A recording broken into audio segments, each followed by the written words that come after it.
주님의 회복 37쪽의 중세교회 아멘. 하도록 하겠습니다. 지난주에 초기교회 했지 않습니까? 중세교회입니다. 언제부터 중세교회라 하느냐? 일단은 계시록 2, 3장의 7교회의 구분에 의하면 두아디라 시대입니다. 천주교 로마 가톨릭의 시대, 변절한 교회를 얘기하는데, 자, 이게 이제 역사 얘기를 좀 할게요. 너무 힘들어하지 마시고 그냥 들으세요. 313년에 콘스탄틴 황제가 로마 제국 내에 종교의 자유를 허락합니다. 종교의 자유를 허락하면서 기독교에게도 많은 혜택을 줘요. 그전에는 예수를 믿으면 잡혀 죽었는데 이제 종교의 자유를 허락한 거예요. 거기다가 기독교의 혜택을 줍니다. 근데 392년에 데오도시우스라는 황제가 기독교를 국교화합니다.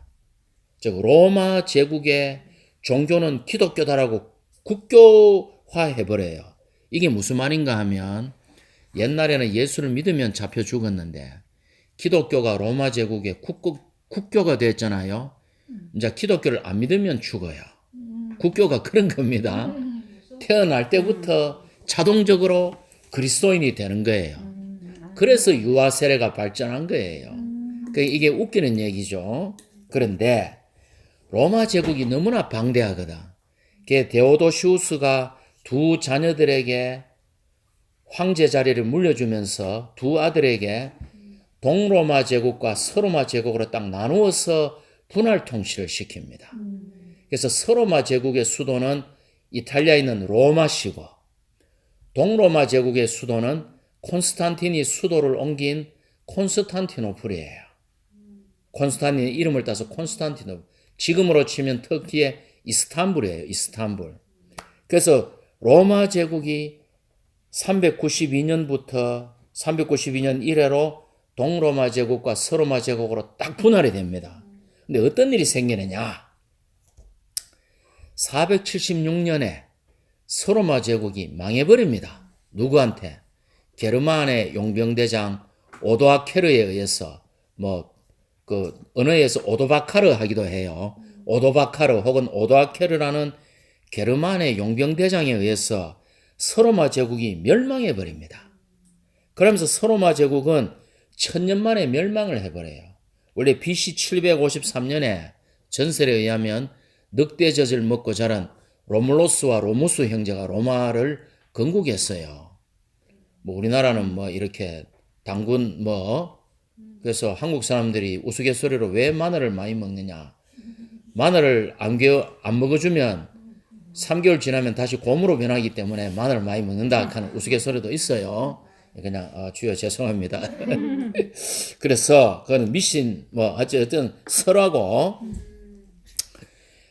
이제 서로마 제국이 BC 753년에 건국이 돼 가지고 로마 제국이 476년에 서로마 제국이 1000년 만에 멸망해 버립니다. 그리고는 서로마 제국이 있던 자리가 수많은 왕국들로 들어서게 돼요. 그게 소위 오늘날 말하는 영국, 프랑스, 이태리, 독일 가는 이 나라의 근간이 됐어요. 그러면서 시대가 중세 시대로 접어듭니다. 중세 시대로. 자, 그러면 동로마 제국은 남아있죠. 동로마 제국은 그때로부터 1000년이 더 가요. 동로마 제국은 1000년이 더 가다가 1453년에 오스만 투르크 제국에 의해서 멸망을 해버려요. 1453년에 오스만 투르크는 저 이슬람 국가입니다. 저 터키이라죠.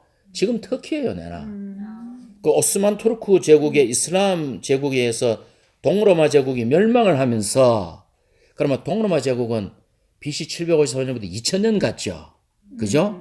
서로마 제국은 1000년, 동로마 제국은 2000년 가가지고 동로마 제국이 멸망하면서 중세시대가 끝이 납니다.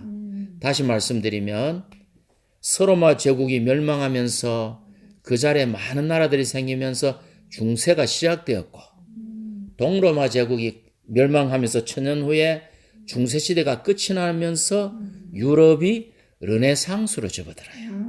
아시겠죠? 르네상스. 예. 그 유명한 르네상스. 그래서 그러면 이제 그 중세 상황이 어땠느냐? 오늘 우리가 중세교회를 하잖아요. 자, 잘 들어보세요. 중세 상황은 동로마 제국이 내나 있었다 했죠. 동로마 제국의 황제가 교회 수장이에요. 그쪽에서는. 자, 동로마 제국의 황제가 있어. 근데 이 황제는 종교적으로도 동로마에 있는 교회 수장이야.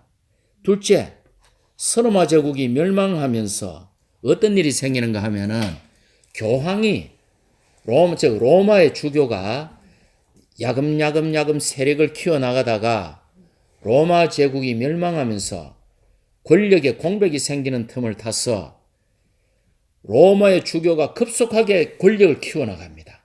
그래서 그 로마의 주교가 590년에 초대 교황이 되면서 그레고리 1세가 초대 교황이 되면서 로마 카톨릭이 본격적으로 시작돼요. 그럼 어떤 현상이 생기느냐? 자, 동로마 제국의 황제는 자기가 교회 수장이야. 근데 서로마 제국 이쪽에 멸망하고는 여기서는 교황이 자기가 교회의 머리야. 서로 사이가 안 좋겠죠. 그러다가 나중에 여담으로 들으십시오. 어떤 일이 생기느냐.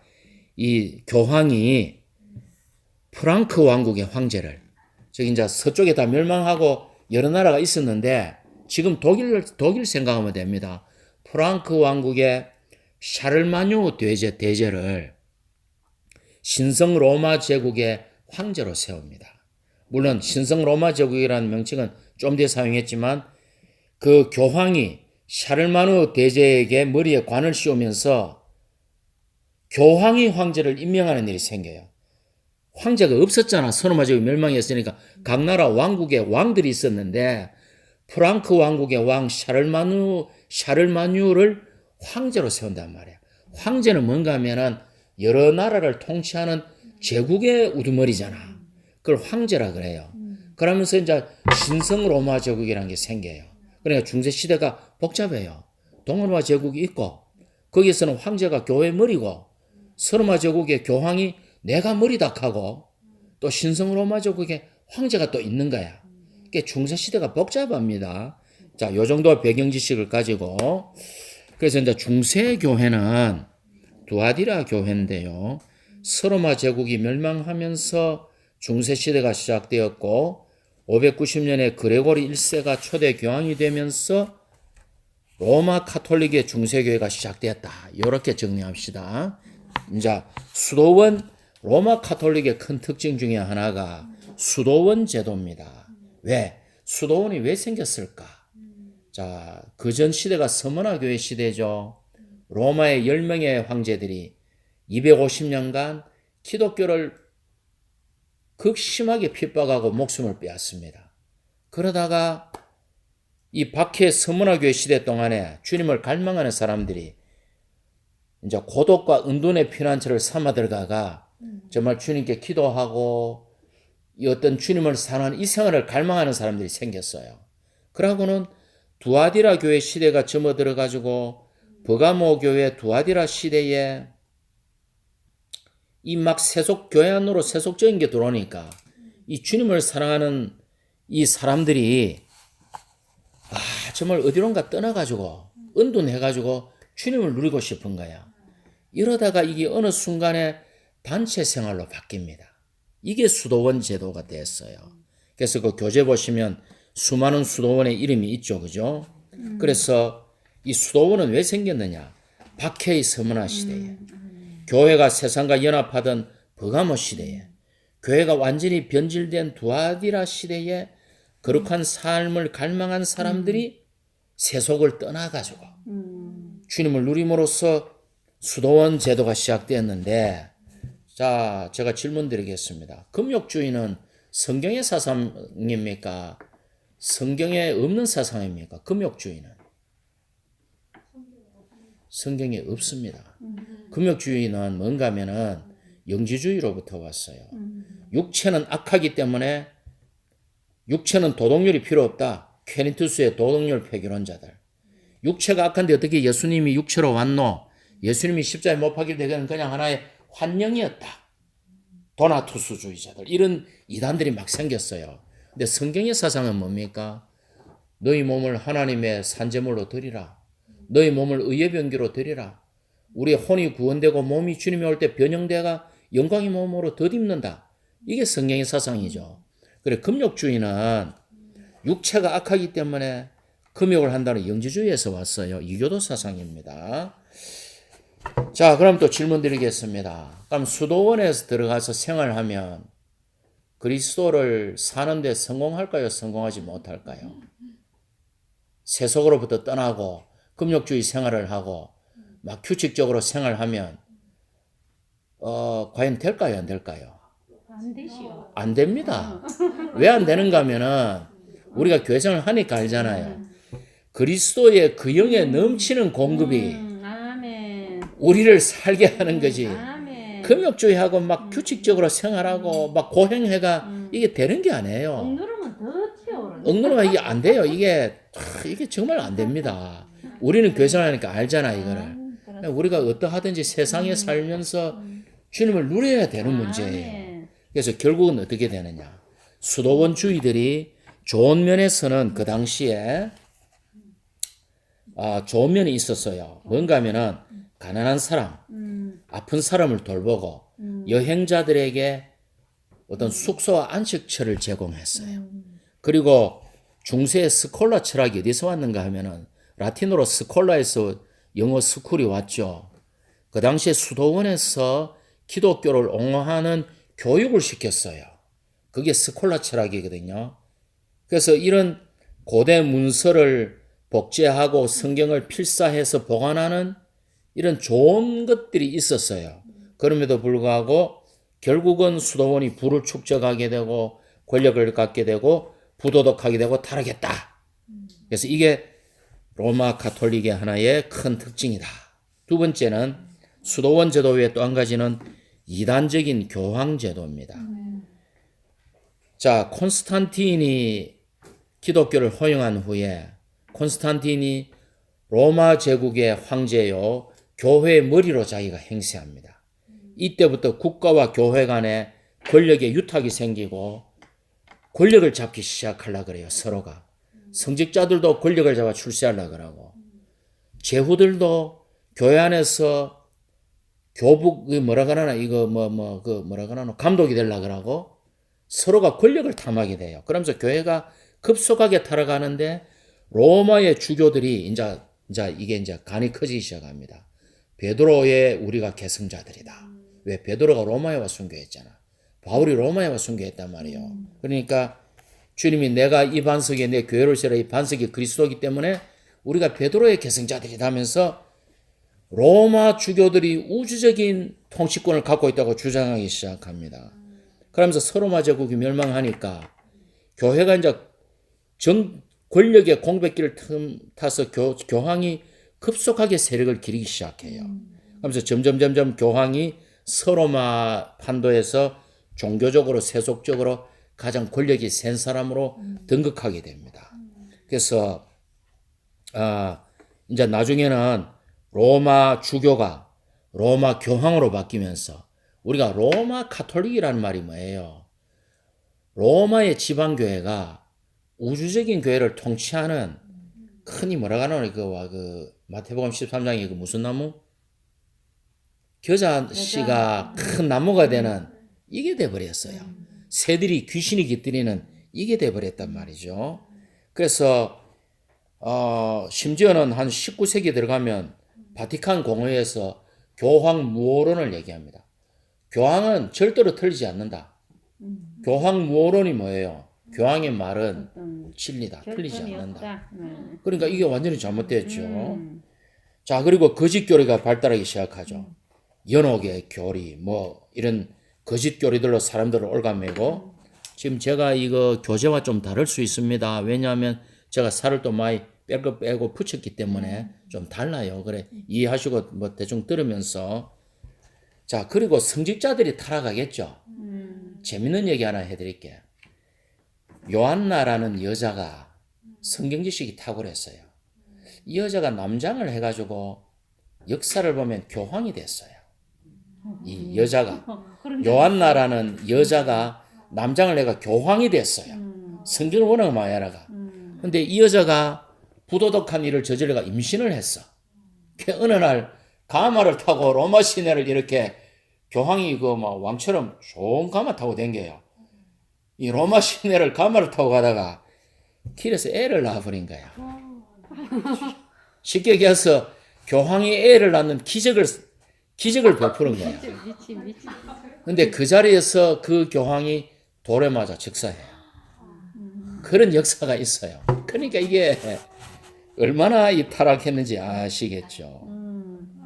그래서 교황이 이제 아까도 말씀드렸지만 점점 권력을 쥐다가 한 AD 800년경에 샤를마누, 프랑스어로는 샤를마뉴, 독일말로는 카를 1세를 프랑크 왕국의 왕인 이 샤를마뉴 대제 혹은 카를 1세를 황제로 이렇게 교황이 무릎을 꿇고 관을 딱 바치고 황제로 만들어 버립니다.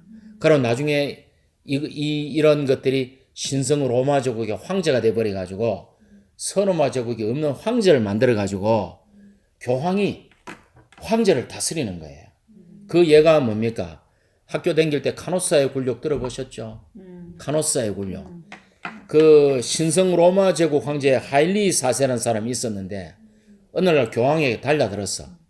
교황에게 달라들으니까 교황이 칙령을 내려버린 거야. 하일리 4세를 신성 로마 제국의 황제로부터 그를 박탈하고 파문시킨다 이래버린 거야. 그러면은요 결혼도 못합니다. 결혼식에 하객으로도 못 가요 제후들이. 그러니까 이제 그러면 이 황제가 허수아비가 돼버려요. 그러니까 이제 하일리 4세가 교황이 한번 달라들었다가 포기 안 되겠거든. 교황이 파문해 버리니까 자기가 이제 완전히 권력을 다 뺏겨버리잖아요. 그러니까 왜 합니까?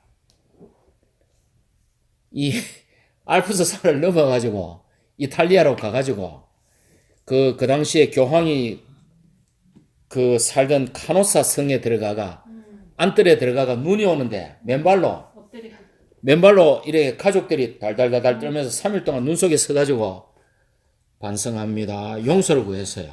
그러니까 안에서 교황이 빼꼼히 들다 보이 반성하는 기미가 보이네 해가지고 3일 후에 이 사람을 용서를 해줘요. 그러니까 하일리 4세가 이제 속에서는 이 감정이 생긴 거야. 돌아가서 군사를 일으켜가지고 다시 교황을 쳐버립니다. 이런 일이 있었어요. 그래서 이 이제 결국 권력 싸움이죠. 그리고 십자군 전쟁이 있죠. 이게 뭐 해교도로부터 거룩한 성 예루살렘 지키는 이거는 내세운 대명분이고 교황이 모든 제후들을 군사력과 물질을 동원해서 십자군 전쟁에 소위 성전에 동원시키면서 그 군사적인 공백을 이용해서 교황이 권력을 더 쥐고 다 이런 얘기입니다. 네, 그리고 로마 카톨릭 안에 종교 재판. 그 당시에 로마 카톨릭에서 죽은 수많은 사람들이 주님을 참되게 믿는 민원이었습니다. 근데 역사의 기록은 승자의 기록이죠. 이런 사람들이 다 역사에는 이단으로 기록되어 있어요. 그래서 기록도 100% 믿으면 안 됩니다. 그렇지. 기록도 100% 모든 기록은 승자의 기록이에요. 그 로마 카톨릭이 이단으로 화형시키고 pit박한 수많은 그리스도인들이 사실은 이단이 아니고 참된 그리스도인들이었어요. 그들이 로마 제국에 의해서 로마 카톨릭에 의해서 로마 제국이 죽인 것보다 더 많은 참된 민원인들이 죽었어요. 그런 일이 있었고요. 종교재판, 또 우상숭배. 로마 카톨릭의 특징은 마리아 숭배, 성인 숭배, 성물 숭배. 또 이단적인 교리들, 뭐 연옥, 일곱 성사, 비밀교회, 면죄부 다 이런 겁니다. 그래서 중세교회는 아까 말씀드린 동로마 제국이 오스만 투르크의 15세기에 멸망하면서 중세시대가 끝이 나면서 르네상스로 시대로 접어들면서 곧 종교개혁이 일어나죠. 예, 중세교회 여기까지 하도록 하겠습니다.